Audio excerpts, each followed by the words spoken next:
नमस्कार दोस्तों, स्वागत है आपका ई क्लासेज पर। मैं राम चौधरी आपका हार्दिक अभिनंदन करता हूं। दोस्तों, बात चल रही थी अपने राजस्थान की झीलों की, और राजस्थान की झीलों को मैंने गुणों के आधार पर बताया था कि एक मीठे पानी की झील होती है, एक खारे पानी की झील होती है। मतलब मीठे पानी की झील हो गई और खारे पानी की झील हो गई। हम जो बात कर रहे थे दोस्तों, मीठे पानी की झीलों की बात कर रहे थे, और मीठे पानी की झीलों के अंदर मैंने राजस्थान के अंदर जितनी भी झीलें हैं उनको एक ट्रिक में बांध दिया था, जिसका ट्रिक का नाम था बापू उफन कर आया राज की फांसी के पीछे।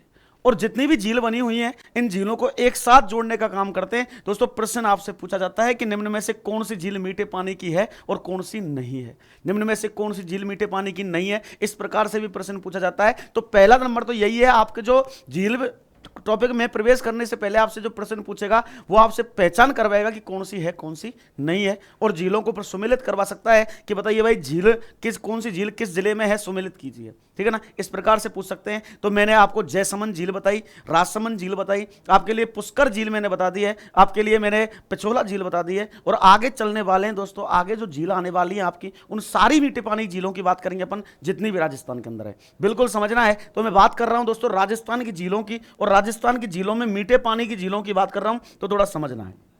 ठीक है ना, मैं कह सकता हूं दोस्तों राजस्थान में मीठे पानी की झील कौन सी भाई, मीठे पानी की झील है। लो भैया, मैंने कहा राजस्थान में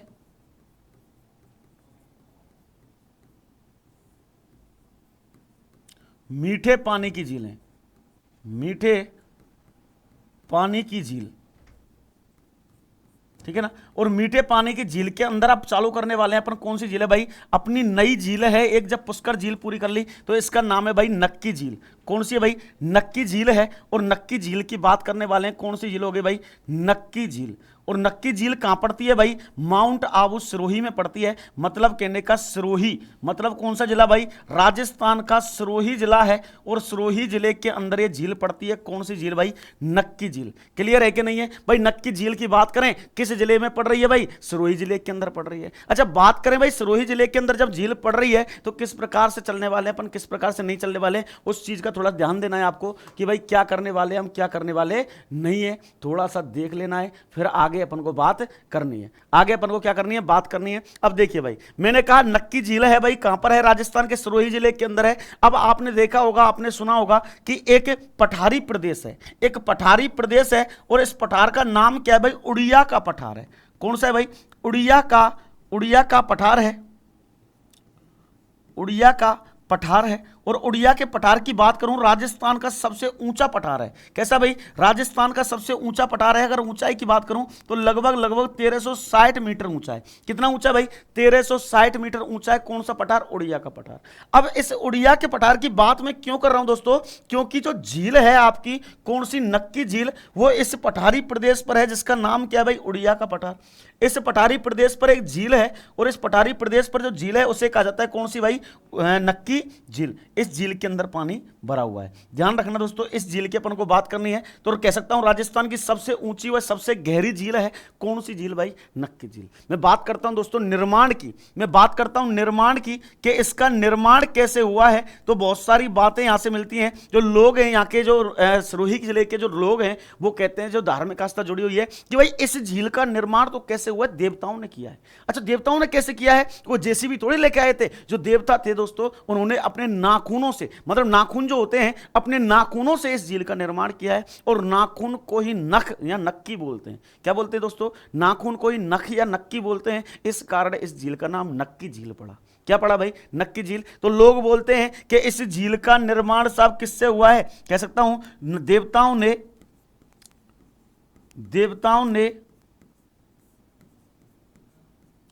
अपने नाखूनों से किया। अगर निर्माण की बात करते हैं तो दोस्तों कह सकता हूं मैं, देवताओं ने अपने नाखूनों से इस झील का निर्माण किया। अगर बात करते हैं दोस्तों ज्वालामुखी के आधार पर, तो कह सकता हूं मैं ज्वालामुखी के आधार पर। दूसरी बात कर सकते हैं दोस्तों, ज्वालामुखी के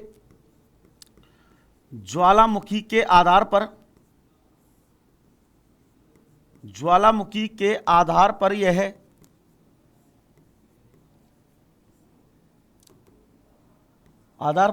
कैसी झील है भाई? क्रेटर झील है। कैसी है भाई?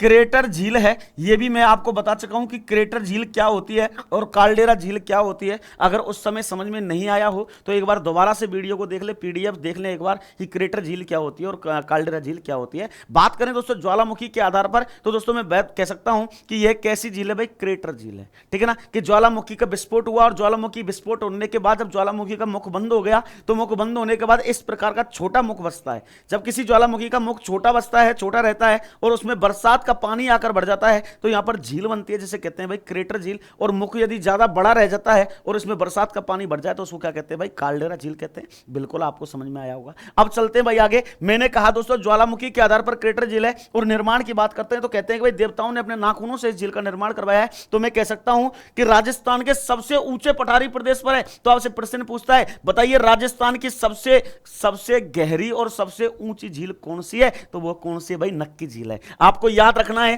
कि पूछता है आपसे कि राजस्थान की सबसे ऊंची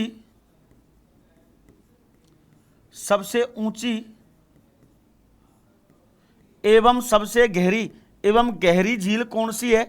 गहरी झील कौन सी है? तो ये याद रखना है आपको कौन सी झील है भाई? नक्की झील है। गहरी झील कौन सी है? नक्की झील है। कि ऊंचाई पर भी स्थित है और गहरी भी है। कौन सी झील भाई? नक्की झील। क्लियर है कि नहीं है? बिल्कुल। अब एक लॉजिक आपको लगाना है और लॉजिक की बात करूं किस प्रकार से आपको लॉजिक लगाना है तो मैं कहता हूं दोस्तों कि जब सबसे ऊंची है। अब एक बात सुनाता हूं मैं आपको, एक बात बताता हूं, आगे वो समझ में आती होगी आपको। जलवायु टॉपिक मैंने करा दिया है और जलवायु के टॉपिक के अंदर सब कुछ मैंने बता दिया है। लेकिन एक बात समझना आप, जब मैं कह रहा हूं कि जैसे जैसे मैंने जलवायु टॉपिक के अंदर बताया कि जैसे जैसे ऊंचाई बढ़ती है तापमान क्या हो जाता है? कम हो जाता है। हुआ कि नहीं हुआ? मतलब कहने का जैसे जैसे ऊंचाई बढ़ेगी तापमान का मान क्या हो जाएगा? कम हो जाएगा। अब लगभग देख लीजिए 1360 मीटर ऊंची है। मतलब कहने का 1360 मीटर ऊंची है तो 1360 मीटर ऊंचाई बढ़ने पर तापमान क्या हो गया? कम हो गया।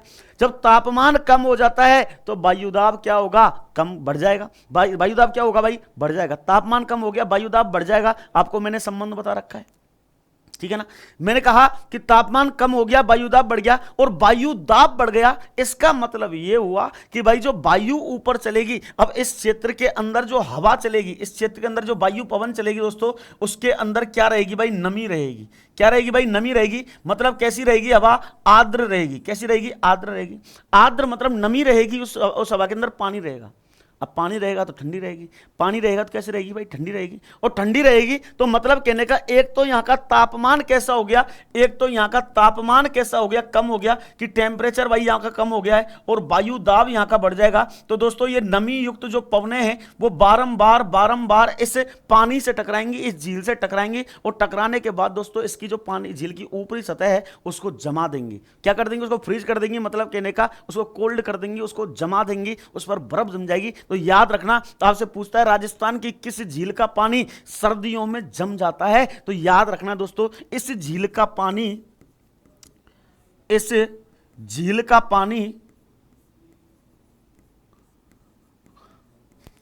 सर्दियों में जम जाता है। याद रखना है आपको, इस झील का पानी सर्दियों में जम जाता है।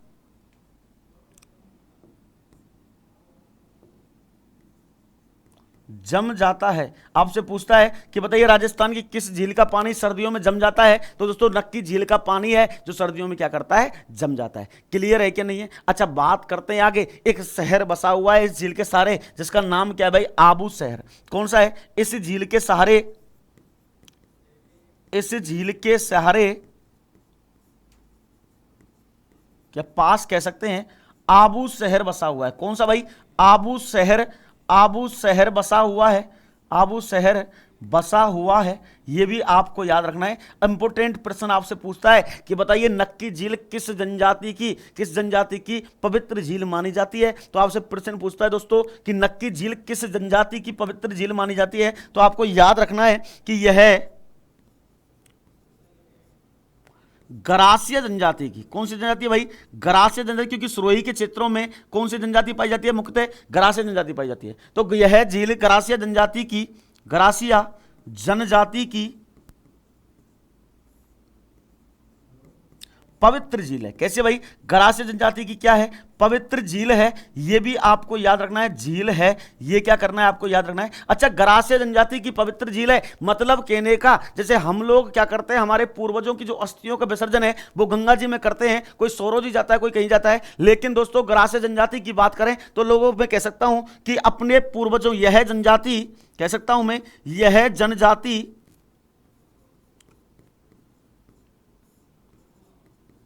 अपने पूर्वजों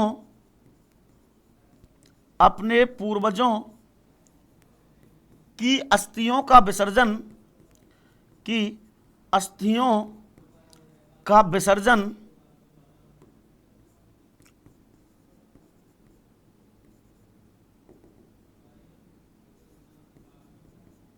इसी झील में करते हैं। विसर्जन इसी झील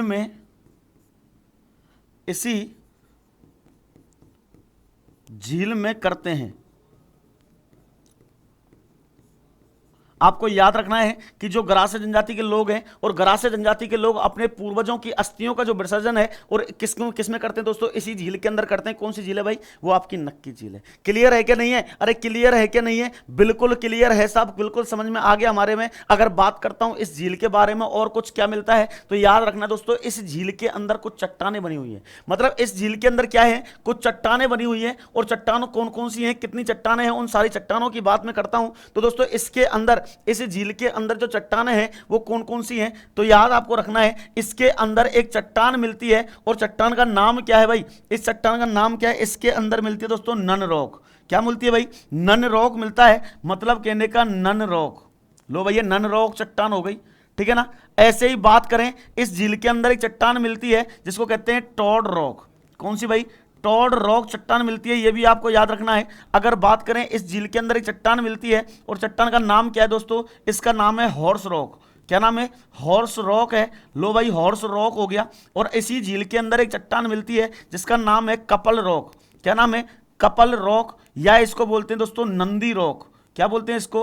नंदी रॉक बोलते हैं, कपल रॉक या नंदी रॉक इसको बोला जाता है। अच्छा, ये चट्टान जो हैं वो कैसी चट्टानें हैं, क्या मतलब है, जो मैंने नाम लिखे हैं इनका मतलब क्या है? अच्छा, मतलब की बात करते हैं हम कि मतलब क्या है साहब इन चट्टानों का, कैसी कैसी होती है। तो एक बात समझ लेना कि जैसे ही आप झील के पास गए तो आपको एक पत्थरों के टुकड़े मिलेंगे, और जो पत्थरों के टुकड़े हैं वो दूर से देखने पर लगते कैसे हैं? मैंने पहले लिखा है भाई नन रॉक। क्या लिखा है? Non rock. और नन रॉक का मतलब होता है दोस्तों, नन का मतलब होता है, ऐसा लगता है कि मानो कोई पनिहारी घूंघट ओढ़ के खड़ी हो। कौन भाई? पनिहारी। पनिहारी का मतलब है जो पानी लेने जाती, जो स्त्री है, जो महिला है जो पानी लेने जाती है। और दोस्तों उसने क्या कर रहा है, अपना कलसा साइड में लगा रखा है, और कलसा साइड में लगाने की कंडीशन में क्या करती है, वो घूंघट ओढ़ के खड़ी हो। मतलब कहने का पनिहारी, घूंघट ओढ़ के खड़ी हो, घूंघट ओढ़े खड़ी हो, ओढ़े खड़ी हो, ऐसी मतलब ऐसी क्या मिलती है? आकृति मिलती है, और उसको कहते हैं नन रॉक। उसको क्या कहते हैं भाई? नन रॉक कहते हैं। टॉड रॉक की बात करूं, जैसे ऐसी आकृति जैसे मेंढक बैठा हो। क्या बैठा हो भाई? मेंढक बैठा हो। यह भी याद रखना है आपको कि मेंढक के समान आकृति वाली एक चट्टान है। जैसे मान के चलो कि कोई मेंढक बैठा हुआ है, दूर से देखने पर इस प्रकार की लगती है। अच्छा, हॉर्स रॉक का मतलब क्या है दोस्तों? कैसी आकृति है? घोड़े जैसी आकृति। कैसी है भाई? घोड़े जैसी चट्टान है, घोड़े जैसी आकृति, घोड़े जैसी आकृति की जैसी क्या है भाई? चट्टान है यहाँ, ये भी आपको याद रखना है। और कपल रॉक या नंदी रॉक की बात करते हैं, ऐसा लगता है, अरे कपल रॉक या नंदी रॉक क्या होता है? ऐसा लगता है जैसे मान के चलो एक लड़की और एक लड़का बैठे हों। कौन खड़े हो भाई? लड़की और लड़का खड़े हो। मतलब कहने का लड़का और लड़की जोड़े में खड़े हों, जोड़े में खड़े हों, ठीक है ना। ये आपको याद रखना है कि कपल रॉक या नंदी रॉक की बात करते हैं तो ऐसा लगता है जैसे लड़का और लड़की एक कपल में खड़े हो, मतलब कहने का एक जोड़ा में खड़े हो, तो इसको कहते हैं कपल रॉक या नंदी रॉक। क्लियर है क्या नहीं है? अच्छा, बात करता हूं मैं इंपोर्टेंट फैक्ट की। और कपल रॉक से क्या चलता है भाई? यहां झरना चलता है। क्या चलता है भाई? झरना चलता है। किससे भाई? कपल रॉक से चलता है झरना। ये आपको याद रखना है। किस झील की बात कर रहे हैं भाई? हम नक्की झील की बात कर रहे हैं। किस झील की बात कर रहे हैं हम? नक्की झील की बात कर रहे हैं दोस्तों। अब आगे देखना है आगे और क्या मिलने मिलने वाला है। यहां तक आपको समझ में आया होगा। मैंने कहा नक्की झील सिरोही है। और दोस्तों बात करते हैं निर्माण, देवताओं ने अपने नाखूनों से इसका निर्माण करवाया। ज्वालामुखी के आधार पर एक कैसी एक क्रेटर झील है। बात करते हैं राजस्थान की सबसे ऊंची झील है। और बात करते हैं गहरी झील है। अगर बात करें, इस झील का पानी सर्दियों में जम जाता है। इस झील के पास आबू शहर बसा हुआ है। यह गरास्य जनजाति की पवित्र झील है। यह जनजाति अपने पूर्वजों के जो अस्थियों का विसर्जन है उसको क्या करती है, इसी झील के अंदर करती हैं। और 4 इसके अंदर चट्टानें पाई जाती हैं। यह आपको बिल्कुल याद रखना है, ठीक है ना। आगे बात करते हैं भाई, आगे क्या आने वाला है। तो एक बात समझ लेना दोस्तों, मैं कहूं कि इस झील के सहारे दोस्तों कौन कौन से मंदिर हैं। तो इस झील के सारे मंदिरों की यदि बात की जाए, कि इस झील के सारे मंदिरों की यदि बात की जाए तो मंदिर कौन कौन से हैं। यहां पर दोस्तों रसिया बालम जी का मंदिर है। किसका भाई, रसिया बालम जी का मंदिर है। रसिया बालम मंदिर है। लो भाई साहब, रसिया बालम मंदिर हो गया। यह बात आपको क्लियर याद रखनी है कि कौन सा मंदिर हो गया, रसिया बालम मंदिर हो गया। यहां पर दोस्तों क्वारी कन्या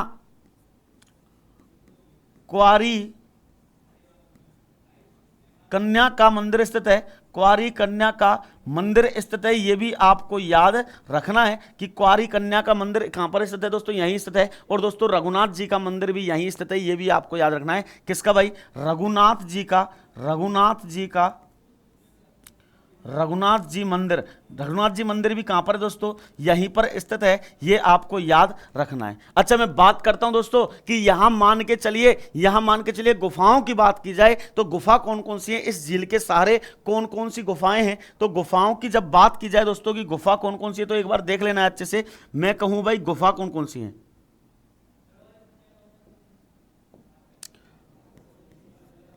गुफा कौन कौन सी है, तो यहां पर एक गुफा है जिसको कहते हैं राम झरोखा गुफा। कौन सी है भाई, राम झरोखा गुफा है। लो भाई, राम झरोखा गुफा की बात हमने कर ली है। यहां एक गुफा है जिसको कहते हैं भाई, कौन सी गुफा, यहां है चंपा गुफा। कौन सी है भाई, चंपा गुफा है। यहां दोस्तों एक गुफा है जिसको कहते हैं हाथी गुफा। कौन सी भाई, हाथी गुफा है। यह भी आपको याद रखना है कि राम झरोखा गुफा, चंपा गुफा, हाथी गुफा है। यह गुफा दोस्तों इसी झील के सहारे मिलती हैं। किस झील के सहारे, नक्की झील के सहारे। समझ में आया कि नहीं आया, बिल्कुल आ गया होगा। अच्छा, बात करता हूं भाई, यहां मैंने गुफाओं की बात कर ली, लेकिन आपने देखा कि भाई मान के चलिए यह आपकी क्या है भाई, माउंट आबू सिरोही है। मतलब कहने का यह क्या है, ये उड़िया का पठार है और ये झील, ये उड़िया का पठार। आपने क्या किया, इस झील पर गए और झील के पास खड़े होकर सूर्य को देखा। किसको देखा भाई, सूर्य को देखा। मतलब सूर्य जब अस्त होता है, मतलब कहने का सूर्यास्त होता है। कौन क्या होता है भाई, सूर्यास्त की बात करें कि सूर्यास्त हो रहा है भाई। और सूर्यास्त के समय सूर्य कहां पर होगा भाई, पश्चिम में होगा।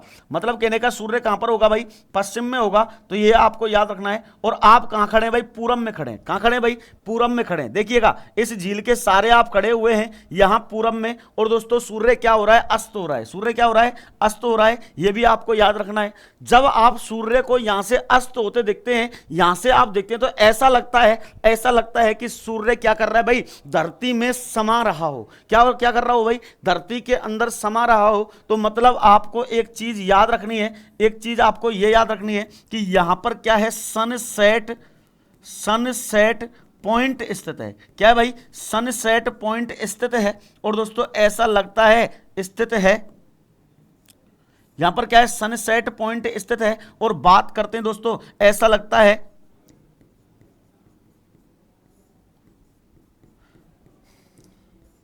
लगता है मानो सूर्य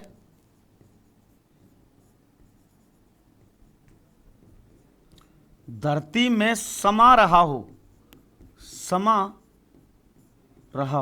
मतलब कहने का यहां से सूर्य को देखने पर सूर्यास्त के समय ऐसा लगता है कि भाई, बात करें दोस्तों कि धरती में सूर्य समा रहा हो, तो यहां सनसेट पॉइंट इसे ही कहा जाता है। यह आपको बिल्कुल याद रखना है। बिल्कुल बात समझ में आई होगी आपके। तो ये जो झील है आपकी, कौन सी झील है भाई, नक्की झील है। कौन सी झील है दोस्तों, नक्की झील है। अच्छा, आगे बात करते हैं भाई, नक्की झील की बात हो गई हमारी। आगे बात करते हैं, आगे कौन सी झील आने वाली है, कौन सी नहीं आने वाली। तो एक बार देख लेना है। एक झील पड़ती है जिसका नाम है कोलायत झील।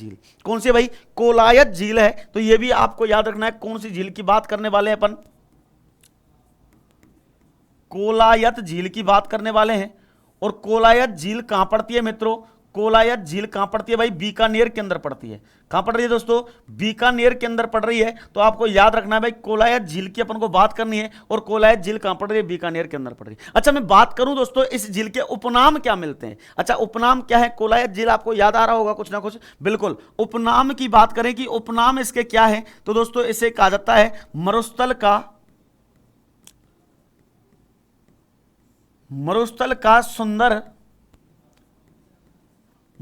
का सुंदर मरु उद्यान। क्या नाम है इसका? मरुस्थल का सुंदर मरु उद्यान नाम है किसका भाई? कोलायत झील का। आपसे पूछता है कि मरुस्थल का सुंदर मरु उद्यान किस झील का नाम है, या कोलायत झील का निम्न में से किसे, कोलायत झील को निम्न में से क्या कहा जाता है, तो यह भी आपको याद रखना है, इसे मरुस्थल का सुंदर मरु उद्यान कहा जाता है। अच्छा, बात करें दोस्तों यहां पर क्या है, यहां दोस्तों कपिल मुनि का आश्रम है। यहां अगर बात करें दोस्तों आश्रम की बात करें, किसका आश्रम है, तो आपको याद रखना है कपिल मुनि का। किसका भाई? कपिल मुनि का है। ये आपको याद रखना है, कपिल मुनि का क्या है भाई? आश्रम है। कहां पर दोस्तों?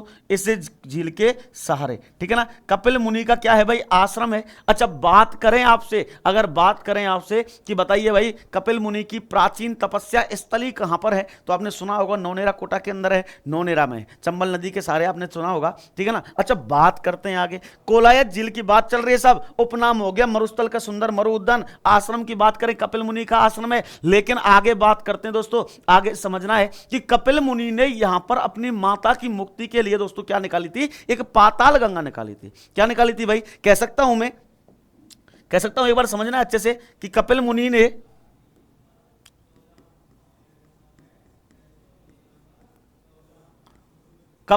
ने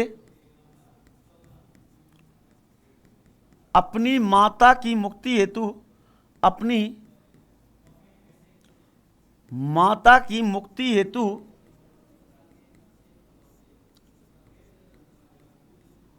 पाताल गंगा निकाली थी। पाताल गंगा निकाली थी, जिसे वर्तमान में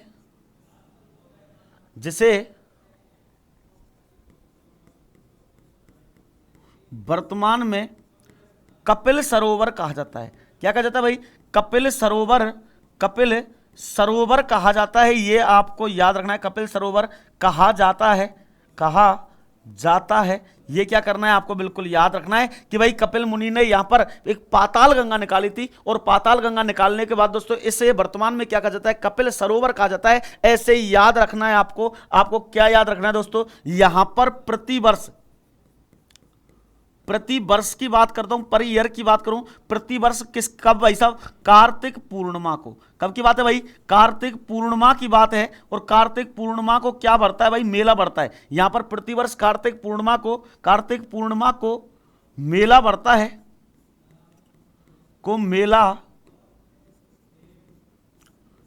है, और मेला भरने की कंडीशन को दोस्तों कह सकते हैं, यहां पर किसकी परंपरा है? जिसमें दीपदान करने की परंपरा है, जिसमें दीपदान करने की क्या है? करने की परंपरा है। यह भी बिल्कुल आपको याद रखना है, परंपरा है। मतलब कहने का जो मेला बढ़ता है, और मेला में दूर दराज से लोग आते हैं, ऋषि महात्मा आते हैं, साधु संत आते हैं, तो यहां पर क्या करते हैं? इस झील के अंदर दीपदान करते हैं, मतलब दीप चढ़ाने की क्या है? परंपरा मानी जाती है। किस झील में भाई? इसे कोलायत झील के अंदर। कहां पर? बीकानेर के अंदर। और याद रखना दोस्तों, ऐसा भी मानते हैं कि कितने भी स्नान कर लो आप, कितने भी तीर्थ स्थलों पर चले जाओ, जब तक कोलायत झील के अंदर जब तक नहीं नहाएंगे, तो जब तक आपको मोक्ष नहीं मिलेगा, जब तक आपकी सारी यात्रा, सारे जो नहा के आए हैं आप, वो सारा क्या हो जाएगा? बिल्कुल खत्म हो जाएगा, कोई लाभ उससे नहीं मिलेगा। दोस्तों मैं बात करता हूं इस झील के सहारे, अगर बात करूं दोस्तों इस झील के सहारे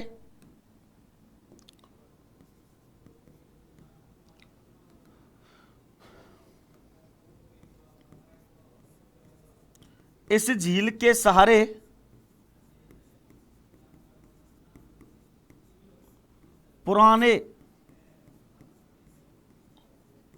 कदम व पीपल के वृक्ष हैं। कदम व पीपल के वृक्ष हैं, ये भी आपको याद रखना है कि इस किस झील के सारे कदम और पीपल के वृक्ष पाए जाते हैं। तो ये आपको याद रखना है किस झील के सारे, भाई आपकी वही कोलायत झील के सारे कदम और पीपल के वृक्ष पाए जाते हैं, ये आपको बिल्कुल याद रखना है। अच्छा, ऐसे ही पूछ ले आपसे, ऐसे ही पूछ ले आपसे कि भाई और क्या क्या पाया जाता है, और क्या क्या पाया जाता है इस झील के सारे, तो ये भी आपको याद रखना है। तो देखिएगा एक बार मैं कह सकता हूं दोस्तों, इस झील पर चारण जनजाति के लोग, चारण जनजाति के लोग नहीं जाते हैं, नहीं जाते हैं, ये आपको याद रखना है। अच्छा, मैं बात करूं दोस्तों, चारण जनजाति के लोग इस झील पर नहीं जाते। आपसे पूछता है कि बताइए राजस्थान में किस झील के सारे, किस झील पर चारण जनजाति के लोग नहीं जाते हैं, तो दोस्तों किसके हैं, किसके, कोलायत झील के। अच्छा, बात करूं भाई चारण जनजाति के लोग क्यों नहीं जाते हैं, आपको ये लॉजिक तो पता होना चाहिए कि चारण जनजाति के लोग क्यों नहीं जाते हैं आखिर में। तो आपको बिल्कुल याद रखना है दोस्तों कि चारण जनजाति प्राचीन काल से इस झील के सारे निवास करती है। और बात करें दोस्तों, उस समय चारण जनजाति के लोगों के पास कोई पुत्र रत्न नहीं था, मतलब पुत्र नहीं था। चारण जनजातियों के पास में क्या ना था, वो पुत्र नहीं था। जब पुत्र नहीं था तो आप जाएंगे, वो चारण जनजाति के लोग हैं वो कहां जाएंगे भाई, करणी माता के पास जाएंगे। उस समय क्या करणी माता के एक मनुष्य योनि में थी, मनुष्य के रूप में थी, ठीक है ना, कह सकते हैं एक महिला थी। और बात करते हैं दोस्तों, ये करणी माता के पास जाते हैं, और करणी माता के पास जाने के बाद बोलते हैं कि ये माता, हमारे कोई पुत्र नहीं है, आप हमें एक पुत्र की व्यवस्था करवाओ, या तो किसी से गोद दिला दो, या फिर कुछ ऐसी चमत्कार दिखाओ जिससे हमारे पुत्र हो, हमारा साम्राज्य, हमारी जो जनजाति है वो आगे बढ़ सके, हमारा परिवार आगे बढ़ सके, हमारा नाम और यश आगे बढ़ सके। करणी माता कहती है, बोले ठीक है भाई, करते हैं कुछ ना कुछ व्यवस्था, देखते हैं। तो इस करणी माता की एक बहन है जिसका नाम है गुलाब कमर। क्या नाम है इनका, गुलाब कमर। तो गुलाब कमर को बुलाया है, और बुलाने के बाद उनसे कहा है गुलाब कमर से कि हे बहना, तुम्हारा जो पुत्र है कौन, लखन, तुम्हारा जो पुत्र लखन है, इस लखन को आप चारण जनजाति के लोगों के लिए दे दो, मतलब चारण लोगों के लिए आप दे दो उनको। तो मतलब मेरा कहने का यह है कि जब गुलाब कमर से करणी माता ने कहा कि आपके जो पुत्र है उस पुत्र को किसको दे दो भाई, इस चारण लोगों के लिए दे दो, इनके पास पुत्र नहीं है, इनका वंश भी तो आगे चलना चाहिए। तो गुलाब कमर ने अपने पुत्र लखन को क्या कर दिया भाई, उनके लिए गोद दे दिया है। अब मैं कह रहा हूं भाई, जब इनको गोद दे दिया है तो लखन धीरे धीरे बड़ा होने लगा है, बड़ा होने के बाद धीरे धीरे चलना प्रारंभ करता है। और जब चलना प्रारंभ करता है तो एक दिन क्या होता है भाई, ये लखन है जो उस झील के सारे खेल रहा होता है, और खेलने के बाद दोस्तों वो इस झील के अंदर गिर जाता है, और गिरने से डूबकर उसकी क्या हो जाती है, मृत्यु हो जाती है। चारण जनजाति के लोगों को जब पता लगा कि लखन की डूबने के कारण मृत्यु हुई है, इस झील के अंदर, इस तालाब के अंदर डूबने से लखन की मृत्यु हो गई, मतलब एक स्थानीय भाषा में कह सकते हैं इस झील ने हमारे लखन को मार दिया। इस बात से चारण जनजाति के लोगों को क्या हो गई भाई, घृणा हो गई। और घृणा होने के बाद दोस्तों क्या हुआ है, उन्होंने प्रतिज्ञा ले ली, और प्रतिज्ञा लेने के बाद एक बात कही कि आज के बाद हम में से कोई भी इस झील के पास नहीं जाएगा, इस झील में स्नान नहीं करेगा, क्योंकि इसने हमारे लखन को क्या कर दिया भाई, हाँ, लखन को मार दिया। ठीक है ना। तो याद रखना, इस झील के पास चारण जनजाति के लोग नहीं जाते हैं, क्योंकि करणी माता की बहन, करणी माता की बहन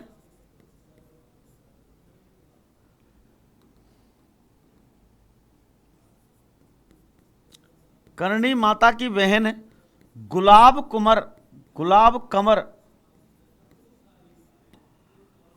कमर का पुत्र लखन, गुलाब कमर का पुत्र लखन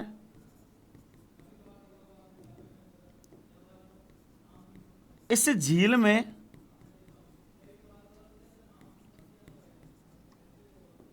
डूबकर मर गया था, या मृत्यु हो गई थी, ये आपको याद रखना है। और कह सकता हूं मैं, लखन को चारण जनजाति ने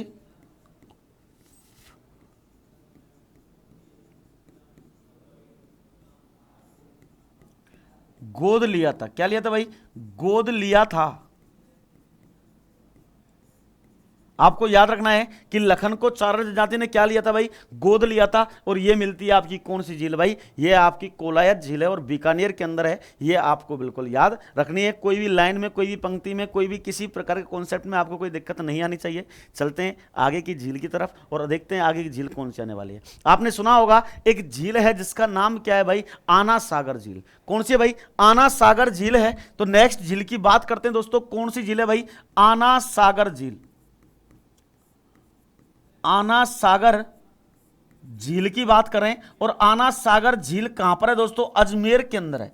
कहां पर है भाई, अजमेर के अंदर है। कौन सी झील भाई, आना सागर झील। अच्छा, बात करता हूं इस झील का निर्माण किसने करवाया, तो याद रखना है आपको, इस झील के निर्माण की जब बात की जाए तो इसके निर्माण जो है दोस्तों, आपसे प्रश्न किस प्रकार से पूछेगा वो भी बताऊंगा आपको मैं। अगर निर्माण की बात करें तो 1137 में अर्णोराज ने करवाया। किसने करवाया भाई, अर्णोराज ने करवाया। अर्णोराज, या कह सकते हैं दोस्तों आना जी। किसने करवाया भाई, आना जी ने करवाया,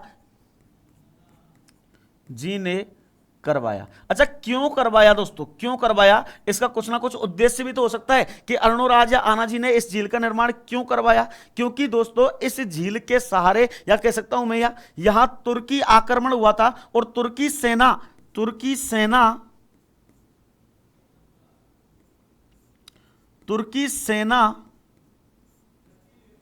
के रक्त को साफ करने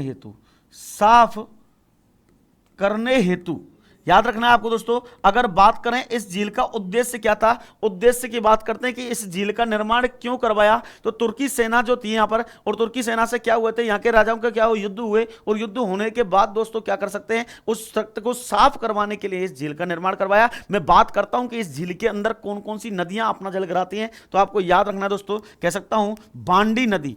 कौन सी भाई, बांडी नदी, या कह सकता हूं दोस्तों चंद्रा नदी। कौन सी भाई, चंद्रा नदी क्या करती है, अपना जल इस झील में गिराती है। अगर बात करता हूं नदियों की, अगर बात करूं दोस्तों नदियों की कि नदी कौन कौन सी है, तो चंद्रा नदी है और बांडी नदी है दोस्तों, क्या करती है, अपना जल गिराती है। किस झील के अंदर गिराती हैं दोस्तों, इस आना सागर झील के अंदर गिराती हैं। ये बिल्कुल आपको याद रखना है, इसमें कोई भी दोहराए वाली बात नहीं है, कोई भी मतलब ऐसी चीज नहीं है जो आपको समझ में नहीं आए कि आना सागर झील की बात करते हैं। अजमेर के अंदर 1137 में अर्णोराज या आना जी ने करवाया, और तुर्की सेना के रक्त को साफ करने के लिए करवाया। उद्देश्य आपसे पूछता है तो तुर्की सेना के रक्त को साफ करने हेतु कह सकता हूं, या शत्रुओं के रक्त को साफ करने हेतु कह सकता हूं, या कह सकते हैं बांडी नदी या चंद्रा नदी क्या करती है, इसमें जलापूर्ति करती है, मतलब जला आकर गिराती है। और बात करते हैं आगे दोस्तों, आगे बात करते हैं दोस्तों, यहां पर इस झील के सहारे एक जहांगीर है। कौन है भाई, जहांगीर। इस झील के सहारे जहांगीर ने एक दौलत बाग बनवाया। क्या बनवाया भाई, दौलत बाग बनवाया। तो मैं कह सकता हूं दोस्तों जहांगीर ने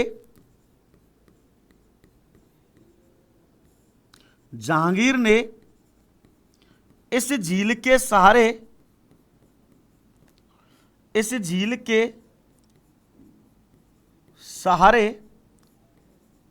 दौलत बाग बनवाया,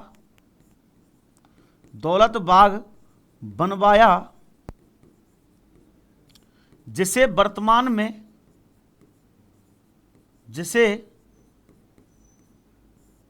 वर्तमान में सुभाष उद्यान कहा जाता है। क्या कहा जाता है भाई, सुभाष उद्यान कहा जाता है। यह भी आपको याद रखना है कि इसे वर्तमान में सुभाष उद्यान कहा जाता है, बिल्कुल याद रखना है। मैं कह रहा हूं दोस्तों इस झील के सहारे जहांगीर ने दौलत बाग बनवाया, और इस दौलत बाग को वर्तमान में क्या कहा जाता है भाई, सुभाष उद्यान कहा जाता है। क्लियर, आपको याद रखना है। ऐसे ही बात करता हूं आगे की, आगे और क्या क्या आने वाले हैं, तो थोड़ा वो भी समझ लेना है आपको कि और क्या आने वाला है। मैं कहूं दोस्तों कि यहां पर एक झरना चलता है। अच्छा, झरना कौन सा चलता है दोस्तों, तो एक यहां पर झरना चलता है, और इस झरने को क्या कहा जाता है, इस झरने को कहा जाता है भाई नूर ए चश्मा कहा जाता है। मतलब कहने का इतना स्वच्छ झरना है। अगर बात करूं कैसा झरना है, स्वच्छ झरना है। स्वच्छ झरने की बात करते हैं दोस्तों, स्वच्छ झरना है और स्वच्छ झरने की बात करें, ऐसा मानो कि जब इस झरने के नीचे कोई खड़ा होता है। मैंने कहा कि भाई जब झरना सामने से चल रहा है और झरने के सामने खड़ा हो जाता है तो नूर ए चश्मा मतलब सुंदरता का एक चश्मा, एक चश्मे का काम करता है, एक दर्पण का काम करता है। मतलब झरने के पानी में दोस्तों क्या दिखता है? अपना चेहरा दिखता है, और इसका नाम क्या हो गया भाई? नूर ए चश्मा हो गया। क्लियर है क्या नहीं है? अरे बिल्कुल होगा दोस्तों। अगर बात करता हूं यहां पर दोस्तों, किसने? शाहजहां ने संगमरमर की 5-12 दरिया बनवाई। क्या बनवाई? इस झील के सहारे, कह सकता हूं मैं, इस झील के सहारे, इस झील के सहारे शाहजहां ने संगमरमर की 5-12 दरी, 5-12 दरियों का, 12 दरियों का निर्माण करवाया। यह आपको याद रखना है, संगमरमर की 5-12 दरियों का निर्माण करवाया। अच्छा 12 दरी क्या हो रहा है? 12 दरी क्या होता है दोस्तों? यह भी आपको याद रखना है कि कलात्मक छत्रियां जो होती हैं, मतलब कहने का 12 दरी का मतलब क्या होता है? आपसे पूछ रहे साहब 12 दरी का मतलब क्या है? तो याद रखना 12 दरी, 12 दरी का मतलब क्या है? कलात्मक छत्रियां, कलात्मक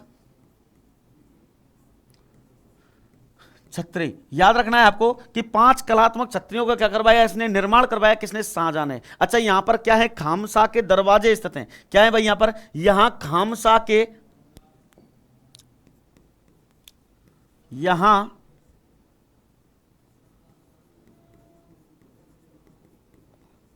खामशाह के दरवाजे स्थित हैं, ये भी आपको याद रखना है। और बात करते हैं दोस्तों, दरवाजे स्थित हैं, आगे बात करते हैं कि भाई अब इन कलात्मक छत्रियों, अगर कलात्मक छत्रियों से और पूछे कि वर्तमान में आना सागर झील के पास में कुल कितनी छत्रियां अवशेष हैं या फिर बनी हुई हैं, तो दोस्तों ये कह सकता हूं मैं 4 छत्रियां हैं। वर्तमान में कितनी है?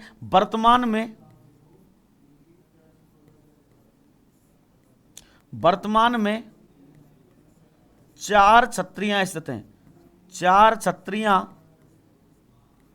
स्थित हैं। यह भी आपको याद रखना है कि वर्तमान में कितनी छत्रियां स्थित हैं भाई? 4 छत्रियां स्थित हैं। यह भी आपको याद रखना है। 5वीं छतरी है जो टूट गई है, ठीक है ना, यह आपको याद रखना है। अगर बात पूछे यहाँ खामसा के क्या है भाई? दरवाजे स्थित हैं। और बात करें दोस्तों, एक नूरजहां है और नूरजहां की माता है, मम्मी है, जिनका नाम क्या है? अस्मत बेगम। तो मैं कह सकता हूं अंतिम रूप से कह सकता हूं कि नूरजहां की मां,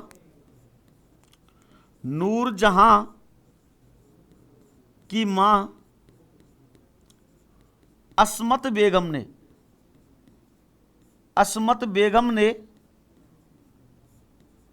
नूरजहां की मां अस्मत बेगम ने इस झील के सहारे, इस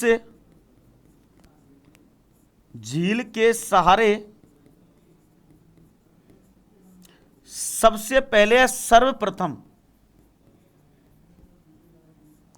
गुलाब से इत्र बनाया। क्या बनाया भाई? गुलाब से इत्र मतलब परफ्यूम, सेंट ना, इत्र बनाया। ये आपको याद रखना है कि सर्वप्रथम गुलाब से इत्र किसने बनाया दोस्तों? तो आपको याद रखना है नूरजहां की मां है कौन? अस्मत बेगम है। और अस्मत बेगम ने सबसे पहले दोस्तों किससे? गुलाब से इत्र बनाने का काम किया है। किस झील के सहारे किया है दोस्तों? ये आपकी आना सागर झील के सहारे किया है। यहां तक आपको बिल्कुल याद रखना है, ठीक है कि नहीं है? बिल्कुल समझ में आया होगा। आगे बात करते हैं दोस्तों, आगे बात करते हैं कि भाई आगे कौन सी झील आने वाली है। ये झील आपको बिल्कुल समझ में आ गई होगी। एक बार स्क्रीनशॉट ले लेंगे, किसी को समझ में नहीं आई तो स्क्रीनशॉट ले लीजिएगा, एक बार पीछे पढ़ लीजिएगा। हाँ चलते हैं भाई, आगे चलते हैं भाई। आगे क्या क्या आने वाला है? आगे कौन सी झील आने वाली है? एक झील है जिसका नाम है फायज सागर झील। कौन सी है भाई? फायज सागर झील है, फायज सागर झील है। और फायज सागर झील की बात करें तो ये भी कहां पर है दोस्तों? ये भी कहां पर है दोस्तों? आपके अजमेर के अंदर है। कहां पर है भाई? अजमेर के अंदर है। कौन सी झील है? फायज सागर झील। याद रखना है भाई फायज सागर झील की। अगर बात करता हूं निर्माण की कि इस झील का निर्माण किसने करवाया, तो याद रखना है दोस्तों निर्माण की जब बात की जाए कि निर्माण किसने करवाया है, निर्माण किसने करवाया है, तो दोस्तों 1791 में। कब हुआ है दोस्तों? 1791 में हुआ है। और बात करें किसने करवाया है, तो दोस्तों नगर परिषद नगर परिषद अजमेर, किसने करवाया भाई? नगर परिषद अजमेर ने करवाया, यह भी आपको याद रखना है। लेकिन निर्माण के समय की बात करें, यहां पर दोस्तों जो इंजीनियर था, जो अंग्रेजी इंजीनियर था, उसका नाम था फाय। क्या नाम था उसका? फाय था। तो उसके नाम के आधार पर इसका नाम क्या मिला है दोस्तों? फाय सागर झील पड़ा। ये रियलिटी है, ठीक है ना। मैं कहता हूं दोस्तों कि इसके निर्माण का कार्य, इसके निर्माण का कार्य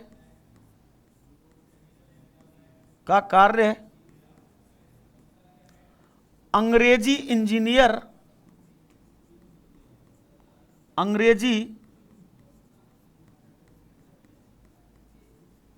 इंजीनियर फाय द्वारा करवाया गया।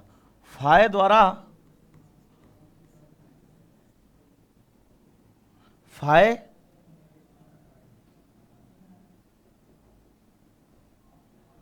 के नेतृत्व में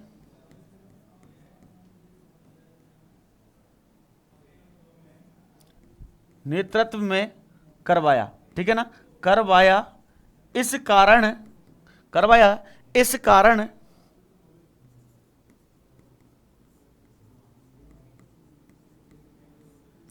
इसे फाय सागर झील कहा जाता है। इसे फाय सागर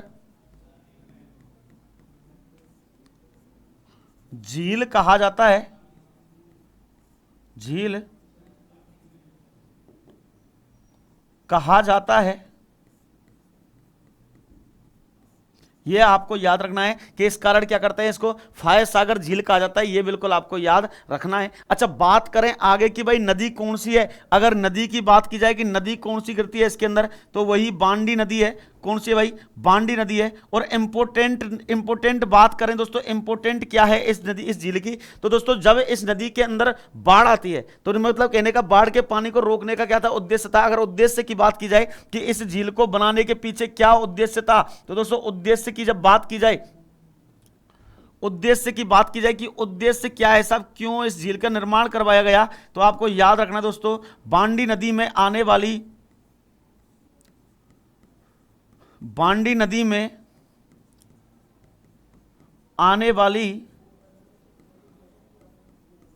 बाढ़ से बचने के लिए, बांडी नदी में आने वाली बाढ़ से बचने के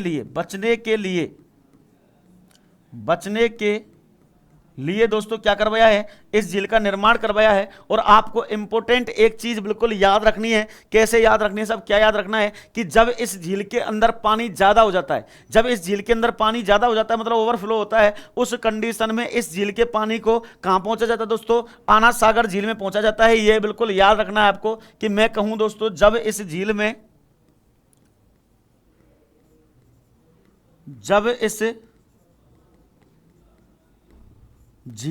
पानी ज्यादा हो जाता है,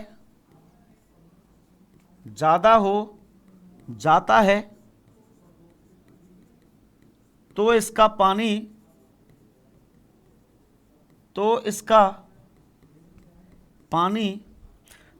पानी कहां पर दोस्तों? आना सागर झील में पहुंचाया जाता है। आना सागर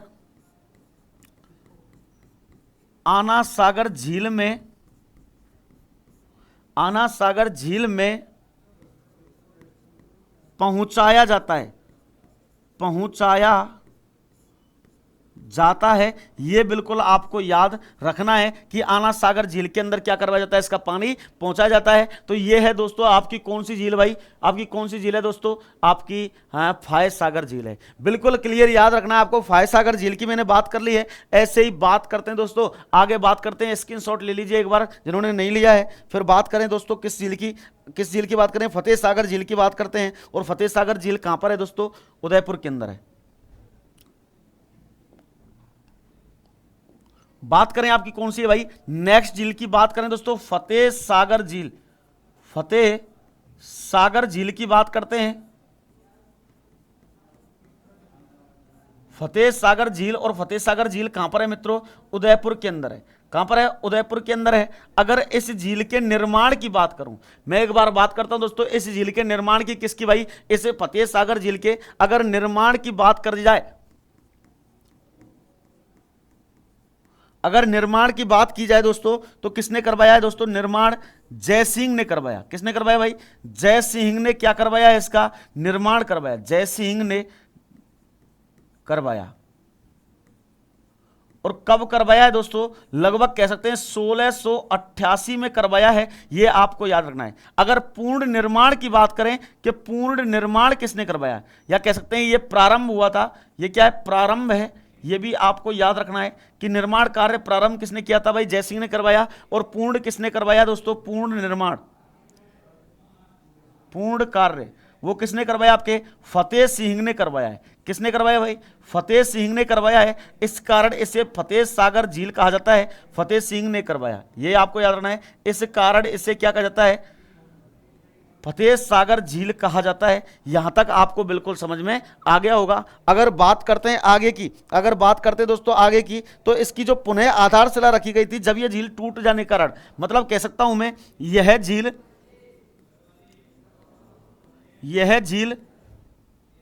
क्या कह सकता हूं, इस झील के टूटने के पश्चात, इस झील के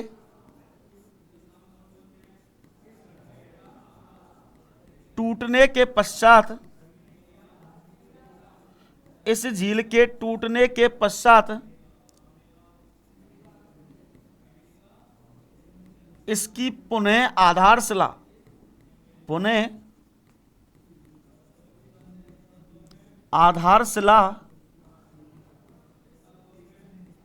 ड्यूक ऑफ कनाट, ड्यूक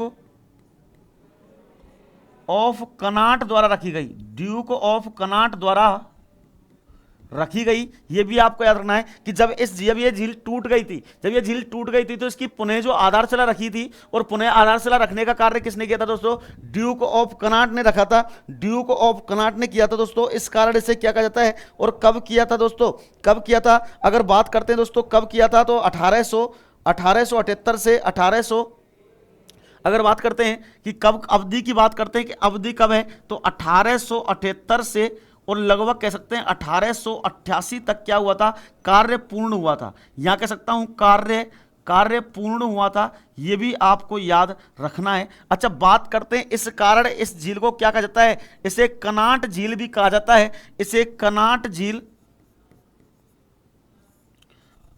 झील ऑब्लिक कनाट बांध कहा जाता है। क्या कहा जाता है भाई? कनाट झील ऑब्लिक कनाट बांध कहा जाता है। यह भी बिल्कुल आपको याद रखना है कि इसे क्या कहा जाता है भाई? कनाट झील या कनाट बांध कहा जाता है। किस झील को भाई? किस झील को? इसी को कहा जाता है, बिल्कुल याद आपको रखना है। किसे?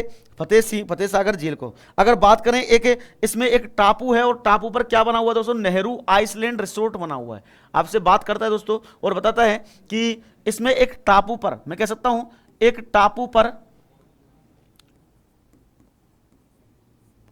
टापू पर नेहरू आइसलैंड रिसोर्ट बना हुआ है। नेहरू आइसलैंड रिसोर्ट बना हुआ है। यह भी बिल्कुल आपको याद रखना है कि नेहरू आइसलैंड रिसोर्ट बना हुआ है। और बात करते हैं दोस्तों किस पर बना हुआ है? टापू पर बना हुआ है, तो आपको याद रखना है। और इस झील को दोस्तों एक नाम और जानते हैं, जिसका नाम क्या है? देवाली सागर। क्या भाई? इस झील का एक और नाम आपको मिलेगा, जिसका नाम क्या भाई? देवाली सागर।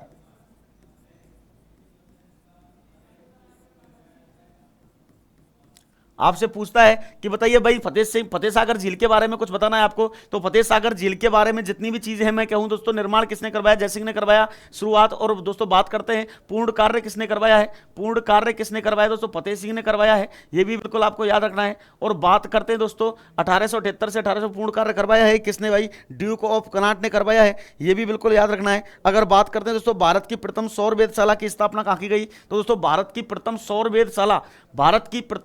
वेधशाला की स्थापना भी इसी झील के सारे करवाई गई है। तो याद रखना दोस्तों, भारत की प्रथम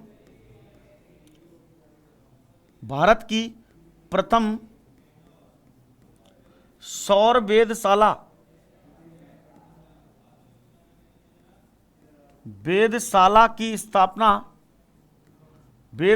की स्थापना करवाई गई। स्थापना इसी झील पर करवाई गई। इसी झील पर करवाई गई। करवाई गई, ये भी बिल्कुल आपको याद रखना है। अच्छा, बात करता हूं आगे की कि भाई और क्या बना हुआ है इस पर, तो याद रखना है इसके सारे क्या है भाई, इसके सारे सहेलियों की बावड़ी स्थित है। मैं कहूं दोस्तों, इसी झील के सहारे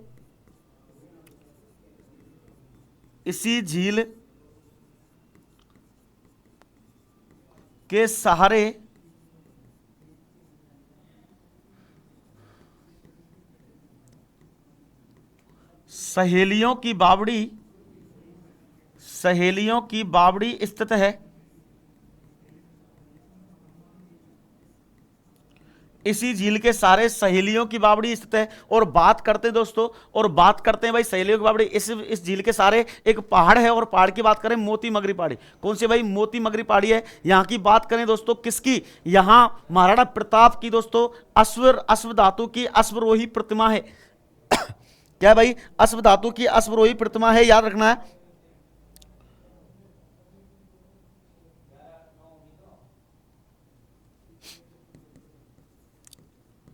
इस झील के सहारे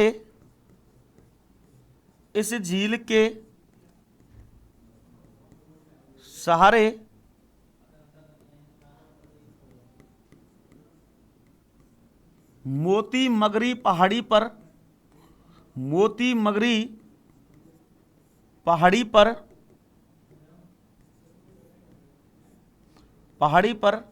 इस झील के सहारे मोती मगरी पहाड़ी पर क्या बना हुआ है भाई? मोती महल बना हुआ है। मोती महल बना हुआ है, यह भी आपको याद रखना है। मोती महल बना हुआ है, मोती महल बना हुआ है। अच्छा, आगे बात पूछे दोस्तों, तो यहां पर दोस्तों कह सकता हूं मैं महाराणा प्रताप की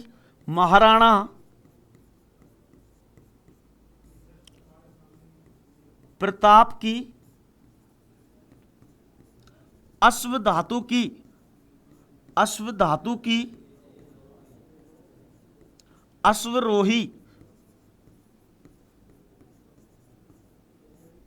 अश्वरोही प्रतिमा स्थित है। अश्वरोही प्रतिमा स्थित है, ये भी बिल्कुल आपको याद रखना है, स्थित है।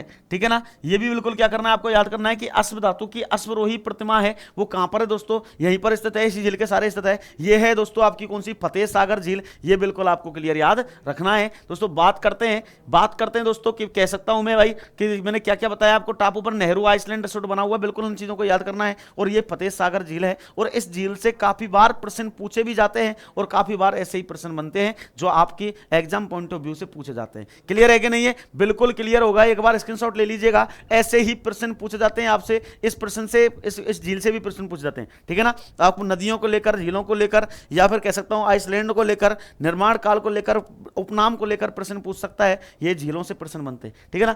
चलिएगा भाई, नेक्स्ट की बात करते हैं अपन। और नेक्स्ट झील है आपकी सिलीसेड झील। कौन सी भाई? सिलीसेड झील है। लो भाई, सिलीसेड झील की भी बात आ गई। अब सिलीसेड झील है, और सिलीसेड झील कहां पर है मित्रों? अलवर जिले के अंदर है। सिलीसेड झील कहां पर है शेरो? अलवर जिले के अंदर है। यह भी आपको याद रखना है, अलवर जिला। कौन सा जिला भाई? अलवर जिले के अंदर है कौन सी? सिलीसेड झील। याद रखना है दोस्तों, अलवर जिले के अंदर सिलीसेड झील स्थित है। आपको बिल्कुल याद रखना है कि प्राकृतिक झील है। अगर प्रकार की बात करता हूं, प्रकार कैसा है भाई? प्रकार कैसा है इसका? तो प्रकार कैसा है भाई? प्राकृतिक झील है। लो भैया, प्राकृतिक हो गई। ठीक है ना? मतलब नेचुरल लेक है, बिल्कुल नेचुरल झील है, बिल्कुल आपको याद रखना है। अगर बात करूं, ये जो झील है पहाड़ों से घिरी हुई है, दोनों तरफ अरावली पर्वतमाला की श्रृंखला है, अरावली पर्वतमाला है, और अरावली पर्वतमाला के सहारे बनी हुई है। मैंने कल आपको बताया था कि भाई झील जो बनती है, प्राकृतिक झील, निम्न स्थलीय क्षेत्र में जब पानी भर जाता है तो कह सकता हूं दोस्तों यहां पर झील बनती है, जिसको कहते हैं प्राकृतिक झील। ठीक है ना? तो मैं कह सकता हूं दोस्तों, यहां पर क्या है दोस्तों, इस झील के मान के चलिए दोस्तों, ये आपकी झील है, ये आपकी झील है, और यहां पर दोस्तों पहाड़ हैं। क्या है भाई? यहां पर आपके पहाड़ हैं, इस तरीके से फैले हुए हैं, इस तरीके से। यहां इसके अंदर क्या भरा हुआ है? पानी भरा हुआ है, मतलब झील है। मतलब क्या है भाई? ये आपकी झील है,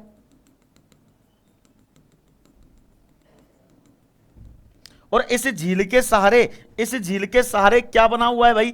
इस झील के सहारे जैसे अपन चलेंगे तो यहां पर दोस्तों क्या बना हुआ है? एक महल बना हुआ है। मतलब कहने का एक महल यहां पर बना हुआ है। और महल की बात करें दोस्तों, तो इसको निर्माण किसने करवाया था भाई? विनय सिंह ने करवाया था। किसने करवाया था? विनय सिंह ने करवाया था। किस महल का निर्माण? इस महल का निर्माण। ठीक है ना, तो ये भी बिल्कुल आपको याद रखना है कि महल का निर्माण किसने करवाया था दोस्तों? विनय सिंह ने करवाया था। कि कौन सी झील के पास दोस्तों? इस सिलीसेड झील के पास में। ठीक है ना, मैं बात करता हूं दोस्तों, यहां पर विनय सिंह ने एक महल का निर्माण करवाया, और किसकी याद में करवाया था? शीला की याद में करवाया था। कितने मंजिला महल है? तो 6 मंजिला महल है। कितना मंजिला महल है भाई? 6 मंजिला महल है। दोस्तों याद रखना है, इस झील के पास में एक यहां पार्क स्थित है। क्या है भाई? एक पार्क स्थित है, और इस पार्क को राजस्थान का नंदन कानन कहा जाता है। यह भी याद रखना, कानन नंदन या नंदन कानन कहा जाता है। तो इस झील को सम्मिलित रूप से राजस्थान का नंदन कानन कहा जाता है। यह पार्क है, यह भी आपको याद रखना है। ठीक है ना, मैं बात करता हूं दोस्तों, अगर बात करूं निर्माण की, तो दोस्तों याद रखना है, इस झील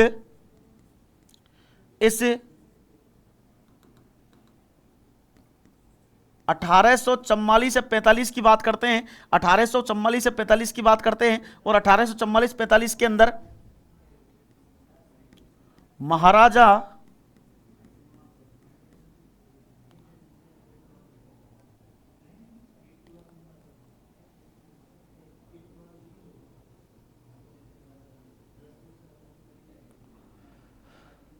सॉरी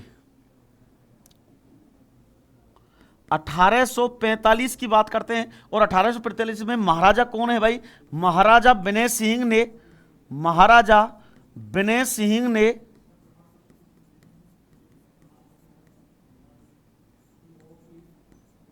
अपनी पत्नी शीला की याद में, अपनी पत्नी शीला की याद में, शीला की याद में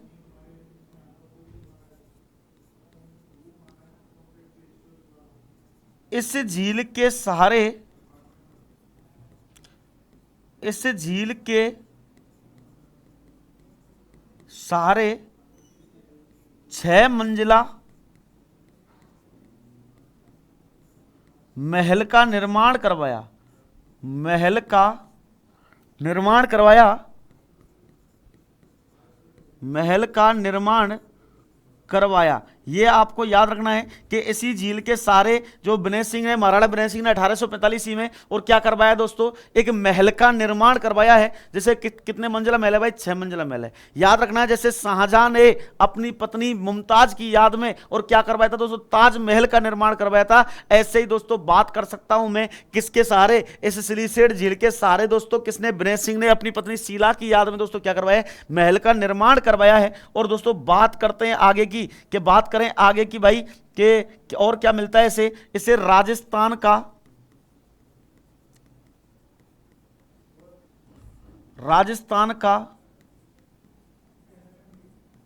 नंदन कानन कहा जाता है। नंदन कानन कहा जाता है। यह भी आपको याद रखना है कि राजस्थान का नंदन कानन किसे कहा जाता है दोस्तों? इसी झीलों को कहा जाता है। वैसे वास्तविकता में तो जो पार्क है, और पार्क को नंदन कानन कहा जाता है। ठीक है ना, तो ये किसके लिए फेमस है? अगर प्रसिद्ध की बात करते हैं दोस्तों, तो यह झील मत्स्य पालन या मत्स्य पालन के लिए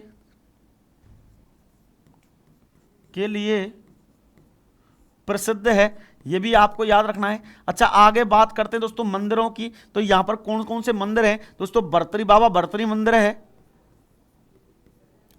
बाबा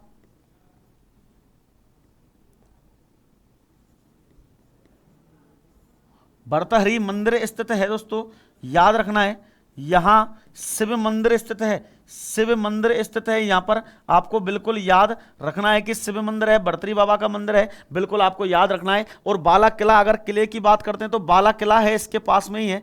बाला किला अलवर के अंदर ही है, बाला किला स्थित है। यह भी आपको याद रखना है। और दोस्तों बात करते हैं किस झील की? सिलीसेड झील की। यह है आपकी सिलीसेड झील। और सिलीसेड झील कहां पर है दोस्तों? आपकी यह अलवर जिले के अंदर है। यह बिल्कुल आपको याद रखना है। ऐसी एक झील पड़ती है, और उस झील का नाम है दोस्तों मोती झील। कौन सी भाई? मोती झील है, बिल्कुल याद रखना है आपको। आगे चलते हैं भाई, कौन सी झील होने वाली है भाई दोस्तों? मोती झील होने वाली है। कौन सी भाई?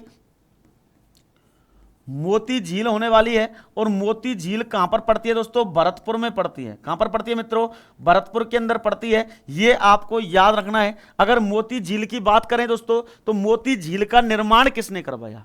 आपको समझ में आ रहा होगा, जितनी भी झील चल रही हैं सारी की सारी झीलें आपको पढ़नी है अच्छे से, और आपको समझ में आएगा दोस्तों कि मोती झील के निर्माण की बात करते हैं कि निर्माण किसने करवाया है इसका, तो आपको याद रखना है जाटों के अफलातून महाराजा सूरजमल ने। किसने भाई? महाराजा सूरजमल ने इसका निर्माण करवाया है। लीजिए साहब, सूरजमल, ठीक है ना, महाराजा सूरजमल जी ने क्या करवाया है? निर्माण किसने करवाया? महाराजा सूरजमल जी ने करवाया है। अच्छा, क्यों करवाया है? उद्देश्य क्या था? इस झील के निर्माण का उद्देश्य क्या था? तो ये आपको याद रखना दोस्तों। उद्देश्य की जब बात की जाए, उद्देश्य की जब बात की जाए दोस्तों, तो रूपारेल नदी, कौन सी भाई? रूपारेल नदी, रूपारेल नदी में आने वाली, नदी में आने वाली बाढ़ से बचने के लिए, बाढ़ से बचने के लिए आपको याद रखना है कि रूपारेल नदी में आने वाली बाढ़ से बचने के लिए इस झील का निर्माण करवाया कि भाई अलवर से रूपारेल नदी चलती है, अरावली पर्वतमाला से निकलती है और निकलने के बाद भरतपुर में जाकर बहती है और वहां जाकर विलुप्त हो जाती है। तो महाराजा सूरजमल ने सोचा कि यदि इस नदी के अंदर कभी बाढ़ आई तो बाढ़ आने के बाद भरतपुर शहर नीचे पर है, मतलब समुद्र तल से नीचा कैसा है भाई, ऊंचाई कैसी कम है, तो भरतपुर शहर पूरा डूब जाएगा। इसलिए इस झील के पानी को रोक, इस नदी के पानी को रोकने के लिए एक झील बनवा दी जाए। तो इस झील का निर्माण करवा दिया। किस झील का भाई? मोती झील को, ठीक है ना। याद रखना है दोस्तों, इस झील को भरतपुर की लाइफलाइन कहा जाता है। तो मैं कह सकता हूं इसे भरतपुर की जीवन रेखा कहा जाता है। जीवन रेखा कहा जाता है। यह भी आपको याद रखना है कि इसे भरतपुर की जीवन रेखा कहा जाता है, याद रखना है। अच्छा दोस्तों, बात करते हैं यहां पर क्या मिलते हैं? N2 युक्त नील हरित शैवाल पाए जाते हैं। मतलब कहने का इस झील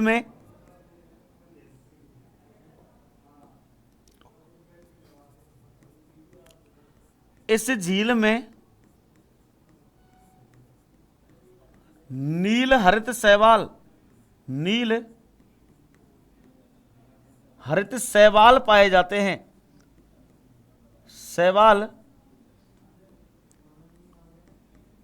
पाए जाते हैं।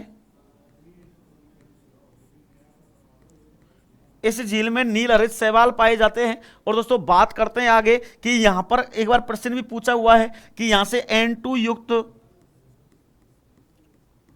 N2 मतलब नाइट्रोजन युक्त, नाइट्रोजन